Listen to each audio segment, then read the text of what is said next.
Stop wasting your money on plants that die after one single summer.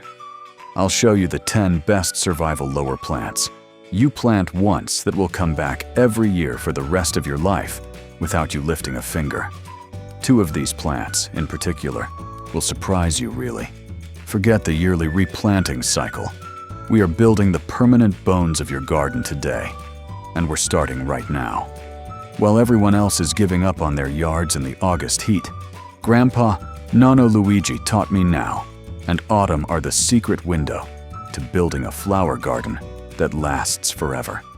The first champion you need is Geranium Rozanne, my personal favorite flower. She isn't just any flower. It was the plant of the year for a reason, and it's been the most recommended perennial in the United States for nearly 2 decades. Most perennials are one-hit wonders. They bloom for 2 weeks, and then they're just a green mound of nothing. But Rozanne is a workhorse. She starts in late May and doesn't stop until the first hard frost hits in November.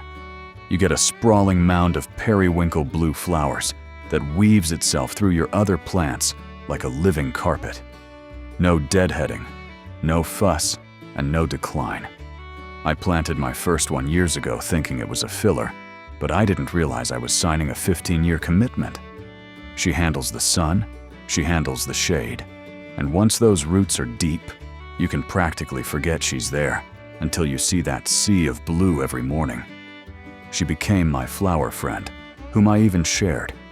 I took a large, well-developed plant and split it right down the middle of the taproot with a sharp spade, replanted them separately, and both plants developed perfectly. Next, you need to find garden Phlox, Jeana.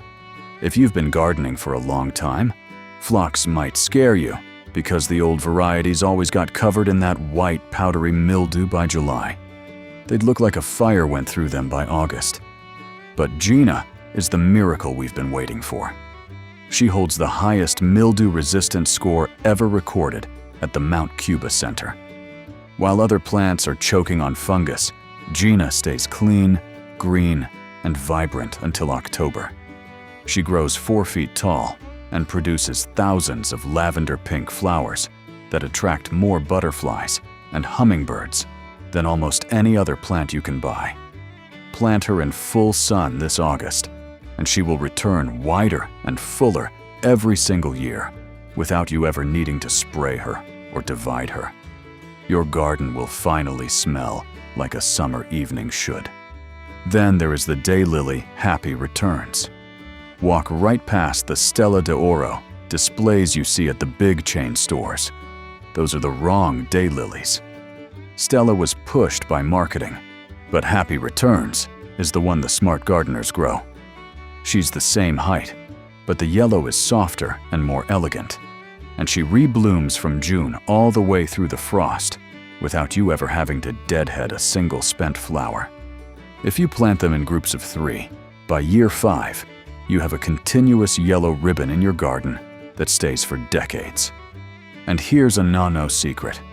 Many of these perennials, like the daylilies in different colors, can eventually be split in half with a sharp spade. You can multiply your plants for free or trade them with your neighbors over the fence. It's the best way to grow a community and a garden at the same time. Now, for a true legacy, you plant a peony. This is the plant my grandmother put in the ground in 1928, and her great-grandchildren are still cutting flowers from that same spot today. A peony is a 100-year commitment. It outlives the gardener, the house, and every other plant on this list. As long as you don't plant it too deep, keep those buds just 2 inches below the soil, it will perform every May and June for a century without any fertilizer or pest treatment. My grandmother's peony survived the Great Depression and 2 world wars. It is the ultimate lazy plant because you set it once, walk away, and it does its job for 100 years. It also comes in different colors and is easy to propagate. For that lavender blue cloud that fills every gap, you need Catmint Walker's Low. This is the plant that quietly fills every empty space you forget to weed. It offers 5 months of continuous bloom, which is a claim almost no other plant can make. It attracts every bee in the neighborhood, but the deer and rabbits won't touch it because they hate the smell of the foliage. A single 1-gallon pot planted now will be a 2-foot-wide cloud by next year.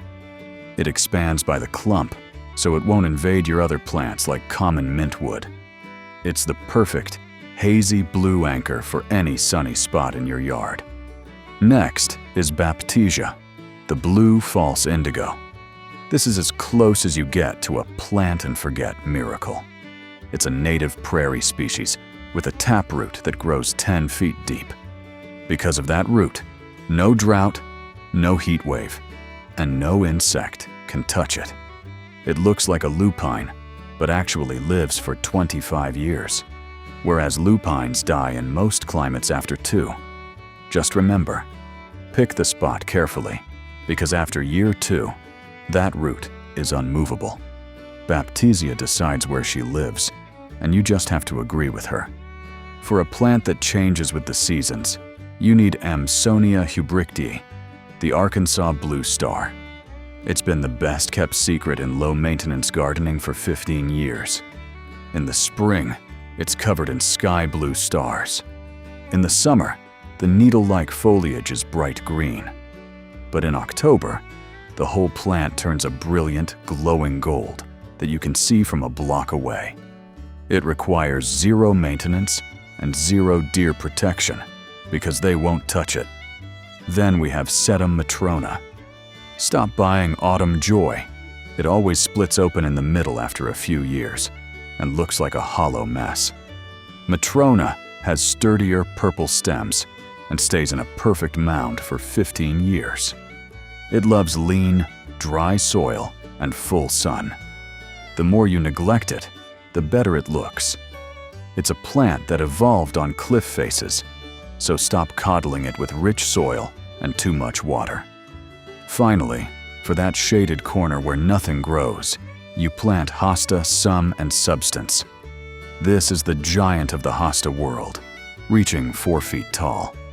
Most hostas get turned into Swiss cheese by slugs by August, but these leaves are so thick the slugs can't get through them. It looks the same in mid-September as it did in June. Plant it once in the morning shade, give it some space, and by year 7, it's the size of a small car and the focal point of your entire yard. August isn't the end. It's the beginning of a garden that builds itself. Put these 9 in the ground now and stop working so hard. Nature wants to do the work for you. You just have to pick the right survivors. And now a bonus plant that I love, which is wonderful as a structural plant. It can be divided again and again, has an upright growth, and dances beautifully in the wind. It brings liveliness to the bed. The riding grass, Karl Foerster. Lots of fun dividing, planting, and redesigning,